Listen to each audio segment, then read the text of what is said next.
একটা ব্যানগাড়ি আসছে, ব্যানগাড়িতে একটা ব্যানগাড়িতে হলো ফল নিয়ে আসছে আর একটা ব্যানগাড়িতে মাছ নিয়ে আসছে। তো ওরা দুইটা মাছই ছিল বন্ধুরা, নিয়ে আসলাম। হচ্ছে পাঙ্গাস মাছ। বাসার বাচ্চারা পাঙ্গাস মাছ খেতে খুবই পছন্দ করে। এই যে একটু বড় বড় সাইজের, তো কাটতে হবে কষ্ট করে। বাজার থেকে আপনার ভাইয়া কিনে আনলে মাছগুলো কেটে নিয়ে আসে, এখন আমি তো কিনলাম বাসার সামনে থেকে, এই জন্য নিজেকেই কাটতে হবে। আর এদিকে দেখেন, কে এই ফলটাকে কি নামে ডাকেন আমি জানি না।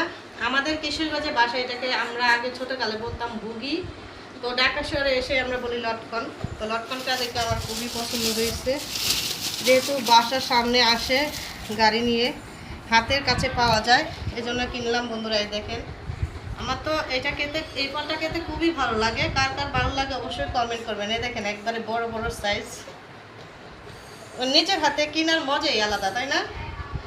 এখন আমরা কি করব, এটা প্রথমে এটা বসে বসে খাবো, যতগুলো মন চায় খাবো, আর পরে এগুলো মাছগুলো তুলবো। তো সবাই কমেন্ট করবেন এই ফলটা কে কে পছন্দ করেন।